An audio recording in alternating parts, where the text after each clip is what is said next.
character. However, I do believe BigBoss it could be one of the Robs more likely to defeat Maister just due to that familiarity with him. However, that is not going to make the matchup any easier, and especially here we are starting with one of the reasons why this could get complicated for Rob, and is the combo game from Mr. Game & Watch. If you thought Palutena's Nair was good, then Mr. Game & Watch was like, hold my beer. Yeah,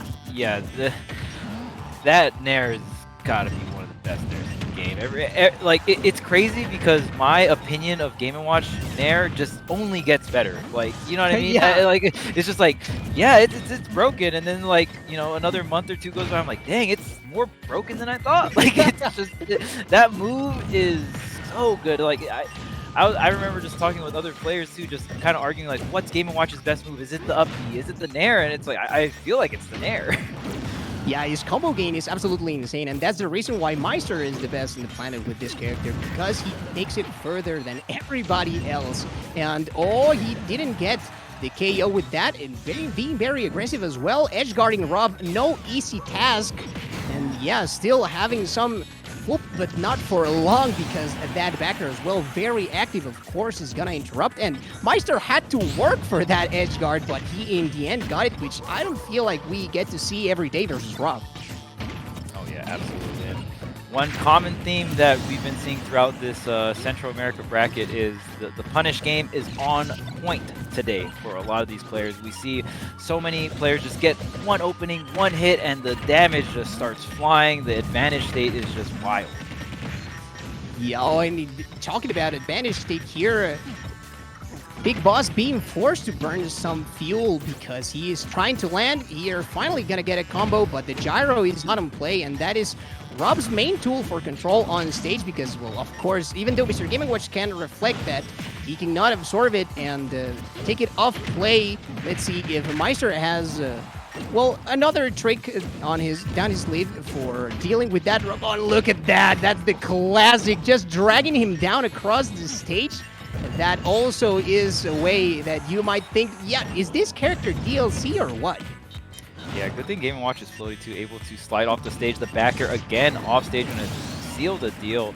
Maister really just knows how to dial in on this offstage game from BigBoss and knows exactly when and where to throw out the backer. It's not something that we don't see the backer getting like necessarily spammed off stage. It's just Maister knows which moves to kind of just do, and BigBoss always just comes back with the up smash. That's 2 for 2.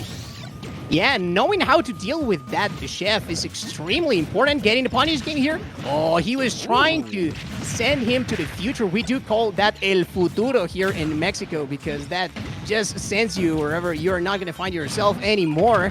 And here is going to recover. Again, very good ledge trap option with the chef. Like, just perhaps one of the easiest tools that you can use, but still very effective. And Maister just has trained himself to react after connecting a hit, or just knowing if his opponent is going to pick a different option. And I love how BigBoss recovered high earlier there. Just went up and over. Took a couple of up air hits, but definitely better than getting back aired, right? So the up air, not enough, but able to get a bunch of damage here. Any kind of up smash will do it. The up air, the cross-up DI, no. Beautiful DI coming out from Maister, surviving. Yeah, not easy at all to deal with that move. Gyro disappeared, and unfortunately, he's gonna get punished. He bet it all on that rotor arm. And of course, it is a very, very active move, but I cannot help but to think that if BigBoss was a little bit more patient there, of course, he had a read, but not working out his way, and he basically gave that stock away. Maister gonna take full advantage of that, punish him with a down tilt. Great burst option there at that high percent. Yeah, that down tilt is very powerful, and usually when we see Robs go for that side B, I think what BigBoss wanted to do was cover roll and normal get up slash jump with the way he was spacing it. So you have to do it a little farther back, but you know, when you go a little forward with it, you can actually slide off the stage so you don't get punished like that. But since BigBoss wasn't as far forward, and I think he wanted to try and cover more multiple options, that's when it gets risky, because you know, you're not sliding off the stage, and you know, and then you just get punished like that. But going into game number 2 here, BigBoss starting things off here. And again, Maister straight away going for that punish game. on DIing in to make it a little harder to react and giving himself some more leeway to escape. And once more, landing near that center of the stage is going to prove difficult for Rob. The carry absolutely crucial to deal with that Nair, because if not, then you could be prey to a lot of pressure coming in from Rob. The gyro is still at the center of the stage, and Maister doesn't even bother dealing with that great V-reverse as well to make it back. And here, well, they're both pretty much at kill percent. He's gonna try and stall off stage, which of course he needs, because Maister is gonna be sharking there by the ledge. Yeah, absolutely. The fair is enough. Probably caught BigBoss dashing left. Definitely not the best DI in that scenario, but nonetheless, Maister going to take the stock lead here, gets the grab opening, but the platform available for BigBoss to go into the tech, so you don't get that guaranteed throw into the Nair, which would have just led into a ton of damage there. That would have been definitely a lot to deal with as well, pushing him off stage, even with that up B.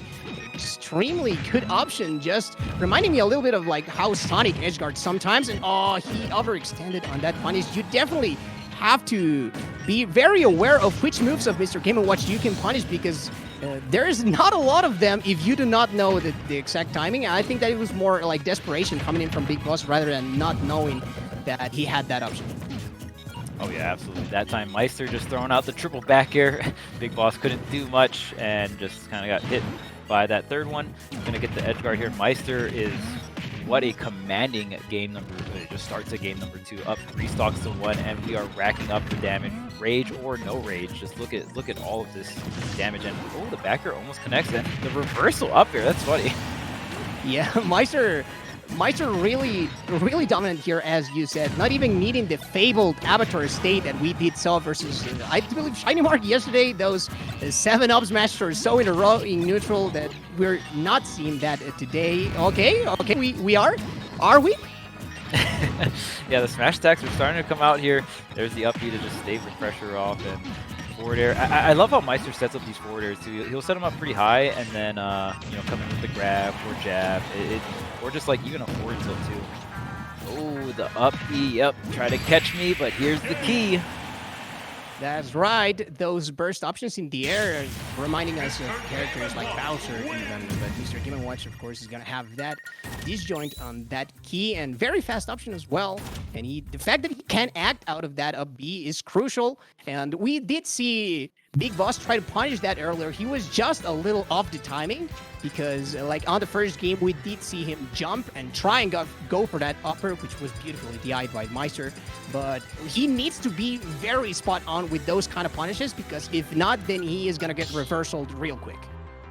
Oh yeah, and I love how Maister actually looked like he was jumping into the gyro, like quote unquote, like like I'm making a mistake, don't punish me, right? And then just like see ya, like just up B, gets out of there, and was able to get the reversal with the down air. Very tricky stuff. Very, very good. Like at that point, he had such an advantage that it was not really a big deal. And the bucket also coming into play, dropping the combo, you really cannot afford that, because Maister has consistently been hitting very, very, very hard. And BigBoss, we cannot tell the same story for him. Oh yeah, for sure, especially after that game number 2. But keeping up the pressure here, and there's the side B. Getting a bit of damage here. Now, Rob is a little heavier, so in terms of if they're just trading, BigBoss definitely going to take that straight to the bank. But now up smash here. Ooh, okay, up air. Good damage. An up tilt up air could do it here. Yeah, the percentage is right. We have seen also BigBoss going for those up smashes out of shield, which he's been abusing on a cross up. Hard to do, but like he knows when to gamble with it. Maister, of course, going off stage because he knows that he has to put pressure on Rob. Great tech to survive a little further, and rolling away because he knows that Mr. Game & Watch still has an option to put pressure with the smash attacks even after those aerials. The fair especially you have to know how to deal with, because it's very, very positive on shield. So moving away perhaps may be a better option here. BigBoss gonna go for the snipe. Maister was very ready for that. Yeah, the bucket was out, locked and loaded. There is the up B in those scramble situations. Definitely a very good option for Game & Watch. This will be the punish. And BigBoss is really gambling with some of these rotor arms. Yeah, that's definitely some desperation there. Some reads that I am not seeing. However, well, Big Boss is the one there on the sticks, and the problem for him is that he is down 2-0 and getting punished as well.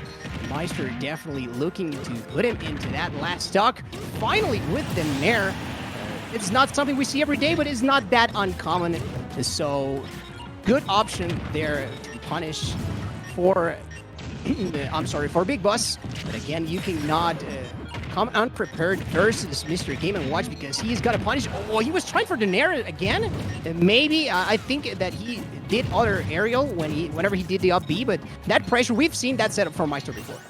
Oh yeah, trying to get some more damage, or even just like maybe an early kill off the top, especially against Rob. If you can, the earlier you can kill this character, the better. You never want to deal with max rage Robs. We've all seen the crazy 0 to deaths, right? Like, yeah, yeah, definitely. That's the X factor here. Like, if Big Boss gets the right gyro setup and he sends him to El Futuro, as I was explaining earlier, then definitely we could see some very interesting stuff, even combat potential. But down to his last pair of legs here, the Rob made from Mexico City has a tall task ahead of him. yeah, and if Meister takes this game, I don't think he would have dropped a single game in this entire tournament. Yesterday, he had a clean record, just 9-0 in his group. So, try to get the bucket there, and we'll see if Meister can do this. Big Boss is going to definitely have to dig deep here.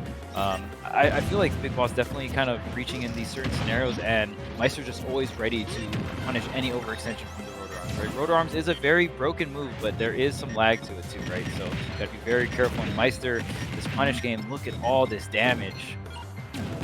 Yeah, the damage just keep racking up. Like, definitely Big Boss is tearing into the darkness here, and he's going to be forced to recover once again. Beautiful position on the gyro, but I don't know if that's going to be enough. Once again, he's going to pay because of the overextension with the rotor arm, and Big Boss is going to be out of the Smash World Tour. We do see the handshake. Both of these guys, friends, they've both been playing in Mexican tournaments for quite a while, so it is to be expected. And as far as rankings go, that Meister gets the one up, and he is going to be playing for that qualifying spot, because we do have still 2 more qualifying spots available. Meister going to have to defeat, I believe, 1 more player to make it into the Smash World Tour. Oh, yeah. And yeah, Meister is in loser's bracket, so he did lose games today, obviously. Yeah. I definitely, because Sonic is the one who qualified through winners. So Meister is fighting his way through loser's bracket, but nice clean 3-0 coming in for here. And now it looks like we got Capitancito walking up.